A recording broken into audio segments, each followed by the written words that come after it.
नमस्कार, मैं नीरू सैनी, आपकी योगा ट्रेनर।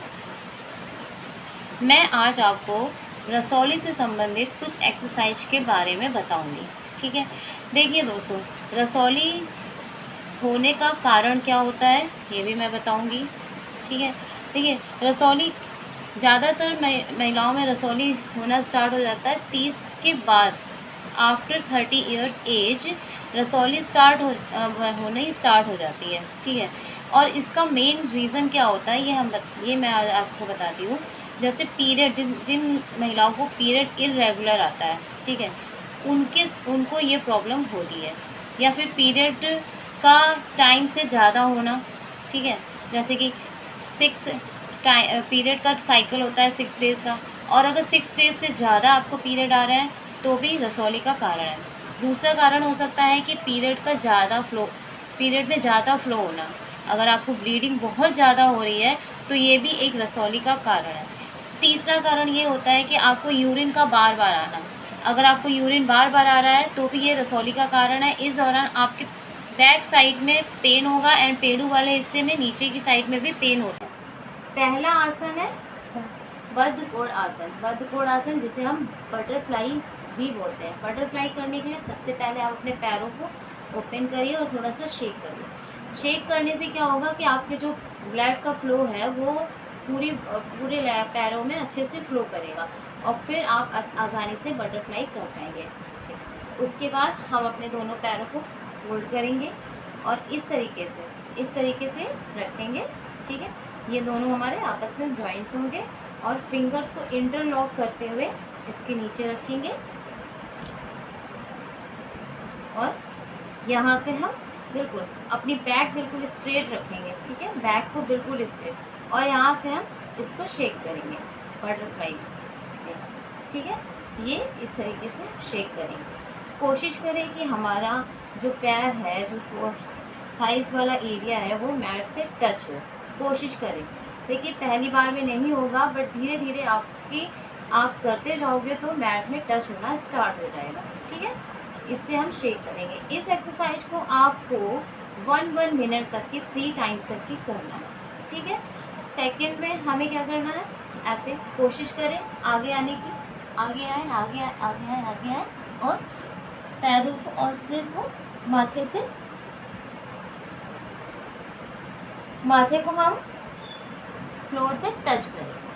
ठीक है, इस एक्सरसाइज को भी आपको 3 टाइम करना है। ठीक है, ये एक आपका ये हो गया फर्स्ट एक्सरसाइज, बद्ध कोण आसन, जिसे हम बटरफ्लाई पोज भी बोलते हैं। सेकंड आसन हमारा होगा चक्की चाल आसन। चक्की चाल आसन आपको क्या करना है, आपके मैट की चौड़ाई है, आपको अपने मैट की चौड़ाई के अकॉर्डिंग अपने पैरों को खोल लेना है। ठीक है, अगर आपका मैट ज़्यादा चौड़ा है, आपको नहीं पता, या आपके पास मैट नहीं है, या आप दरी पे कर रहे हो, तो आपको क्या करना है कि आपको अपने शोल्डर्स के लेवल पे पैरों को ओपन कर लेना है। ठीक है, इससे और हम फिंगर इंटरलॉक करेंगे और इंटरलॉक करते हुए चक्की चाल आसन, ऐसे आगे से पीछे, आगे से पीछे। ठीक है, इस तरीके से करेंगे। फिर और पहले क्लॉकवाइज, फिर anti clockwise and anti clockwise, दोनों बार क्लॉकवाइज 10 बार, क्लॉकवाइज 10 बार, एंटी क्लॉकवाइज। ये फर्स्ट राउंड पे। सेकेंड राउंड में आपको 20 टाइम्स करना है एंड थर्ड राउंड में आपको 30 टाइम्स करना है। इस तरीके से आपको हर एक एक्सरसाइज की 3 सेट्स करनी है। इसमें बटरफ्लाई में आपको एक चीज़ का और ध्यान रखना है कि हम जब बटरफ्लाई करेंगे तो जब हम ये चक्की चाल आसन करेंगे तो हमें क्या करना है कि हम जो आएंगे पीछे, तो पीछे आके हमें अपने एल्बो बैंड नहीं करनी है। एल्बो हमारी स्ट्रेट रहेंगे और हम पीछे जाएंगे ऐसे। ठीक है, इस चीज़ का बिल्कुल हमें ध्यान रखते हुए ये आसन हमें करना है। हमारा सेकंड आसन हुआ। थर्ड आसन हमारा क्या है, नौकासन। ठीक है, थर्ड आसन इज नौकासन। नौकासन करने के लिए पहले हम ऐसे बैठ जाएंगे, लेग को थोड़ा सा ओपन करेंगे, बिल्कुल थोड़ा सा शोल्डर लेवल पे। ठीक है, और जो हमारा बैक एरिया, बैक को थोड़ा सा पीछे ले जाएंगे, इतना सा, और यहाँ से हम अपने पैरों को ऊपर उठाएंगे और हाथों को भी सामने की ओर रखेंगे और यहाँ पे इस पोजीशन पे होल्ड करेंगे 1 मिनट। राइट, चलिए ये थर्ड आसन हो गया। अब हम करते हैं फोर्थ आसन। फोर्थ आसन हमारा है पवन मुक्त आसन। पवन मुक्त आसन के लिए आप अपने मैट पे लेट जाइए, बिल्कुल सीधा होके पीठ के बल, और पहले हम एक एक पैर से करेंगे।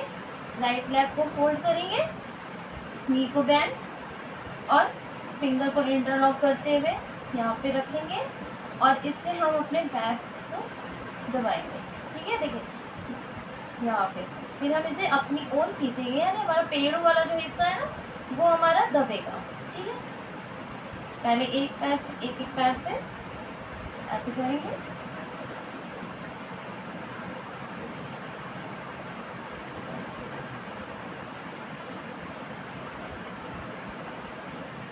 अब दोनों पैरों से करेंगे। पैर फोल्ड करते हुए हमें याद रखना है कि हम क्या करेंगे, सांस को भर के रखेंगे, ब्रीथ को अंदर की ओर लेंगे, इनहेल करेंगे, इनहेल करते हुए और एक्सहेल करते हुए हम अपने सिर को ऊपर उठाएंगे, एक्सहेल करते हुए और इस पोजीशन पे होल्ड करेंगे। धीरे से ये हमारा हो गया फोर्थ आसन। फिफ्थ नंबर का आसन हमारा कौन सा, नंबर 5 आसन है हमारा सेतुबंध आसन। सेतुबंध आसन के लिए पैरों में थोड़ा सा डिस्टेंस, ठीक है, और अपने हम एंकल जॉइंट्स को अपने हाथों से पकड़ेंगे, लेग को हम बिल्कुल पास में लाएंगे अपने हिप एरिया के पास में और एंकल जॉइंट को पकड़ेंगे और यहाँ से हम सिर्फ पेड़ वाले हिस्से को ऊपर उठाएंगे।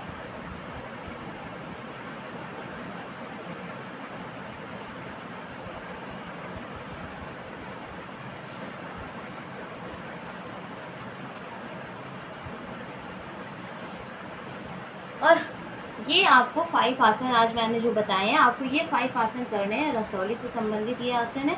इन आसन को अगर आप रेगुलर करते हैं तो आपका 3 महीने में आपकी रसौली गलने लग जाएगी, ये मेरी गारंटी है।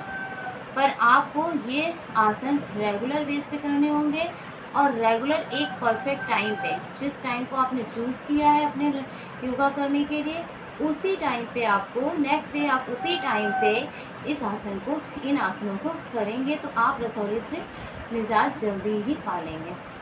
एक चीज़ और मैं आपको बता दूं, मैंने आपको जितने भी आसन बताए ये सारे आसन आपके पेड़ों वाले हिस्से को दबाते हैं।